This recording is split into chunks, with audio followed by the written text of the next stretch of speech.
ฮัลโหลสวัสดีพบกับการวิเคราะห์แผนทองในวันเนาะประจำวันนี้วันที่17เดือน3 2026มาวิเคราะห์แผนทองให้เป็นประจำทุกวันเสาร์วันอังคารมาเบิ่งแผนโอเคมาเบิ่งจากกราฟเปล่าๆเลยว่าตอนนี้ทองมันเฮ็ดอิหยังอยู่เนาะตอนนี้ทองยังเป็นเทรนขาลงชัดเจนเนาะก็คืออยู่ที่ทางเส้นใหญ่ของ4นาทีเลยบางทีทางเส้น4นาทีนี่เห็นได้ว่า ท้องเป็นเทรนขาลงชัดเจนแล้วเฮ้ยต่อไฮลงโดนลงมาอันนี้ท้องพยายามจะลงต่ออยู่เนาะซึ่งซึ่งตอนนี้ทองมันกำลังไซด์เวย์อยู่เนาะก็คือบอลลุดไปใส่เลยอยู่ยึกยักแถวนี้มาตั้งแต่อาทิตย์ก่อนละแต่ยังบอลลุดไปใส่ดอกเราที่ทางเพศ1 ชั่วโมง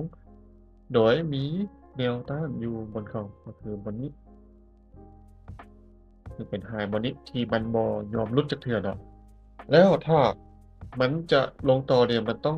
รุดตัวแดงมันก็ต้องรุดตัวโลเก่าตัวนี้ถ้าว่ารุดก็สามารถลงไปต่อได้แต่ถ้าว่ามันรุดทั้งกรอบเทิงเนี่ยรุดกรอบเทิงก็จะมาที่เทรนไลน์ใหญ่ๆนี่เลยก็คืออยู่ที่แนวต้านเป็นนี้เป็นแนวต้านที่ทองมีการกับตัวลงมาแล้วก็ขึ้นมา2 ห้องเนาะบนรุดแล้วก็ลงต่อแบบนี้โอเคเดี๋ยวตีให้ซึ่งแนวรับจะมีนะครับที่1อยู่โลเก่าสุดอยู่วันนี้แนวครับที่2ขอให้อยู่วันนี้เนาะวันนี้เคยให้เลยซึ่งยังเป็นแผนเก่าเนาะ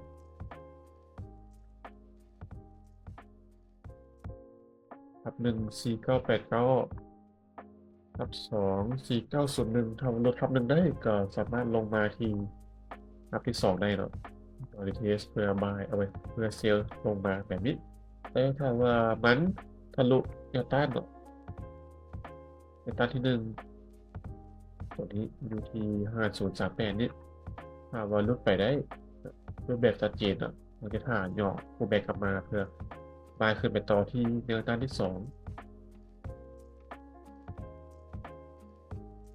แนวต้านที่2อยู่ที่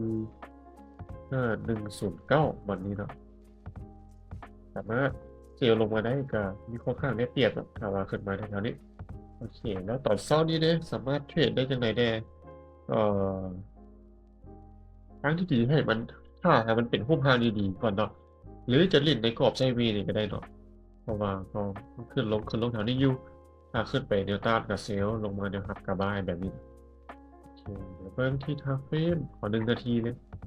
โอเคทองมันพยายามจะลงอยู่เนาะโดยลึงหลุดเนี่ยเซ็นเทนไลน์นี่ไปแล้วจากเทรนขาขึ้นจะเปลี่ยนเป็นเทรนขาลงทันทีแล้วตอนนี้มันอยู่ที่แนวรับตอนนี้เนาะ ถ้าว่าอยากลงต่อมันต้องลดนะครับนี่ถ้าว่าบอลลดก็มีโอกาสขึ้นไปอีกรอบหนึ่งนะแบบนี้เลยขึ้นไปทีแนวต้านใหญ่รอบหนึ่งแล้วถ้าเบิ่งว่ามันจะทะลุบอทำบอทะลุก็ลงมาที่กรอบไซด์เวย์คือเก่าเนาะแล้วก็ลงมาที่นะครับที่1คือเก่าเลยแต่ถ้าว่าลุดแนวรับตัวนี้ก็สามารถเทสเพื่อเซลล์ลงต่อแบบนี้ได้เนาะ ซึ่งตอนนี้มันค่างอยู่นี่เนาะจะเป็นแนวรับสำคัญเลยว่ารุดล้มต่อถ้าว่าบ่รุดก็ขึ้นต่อได้เนาะแบบนี้ตอนนี้มิเตอร์ถ้าเนาะมันได้แทนเป็นแพทเทิร์นอย่างต่างๆกันเลยถึงเข้าอันนี้หรือลบส่วนหลังจะเป็นแผนเก่าสำหรับเมื่อวานเนาะ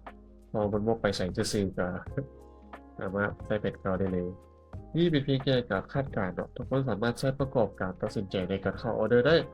ควรมี TPS เซลล์ชัดเจนและก็ถ้าเกิด PA หรือ Pattern กับตัวทุกครั้งก่อนเข้าออเดอร์สำหรับมื้อนี้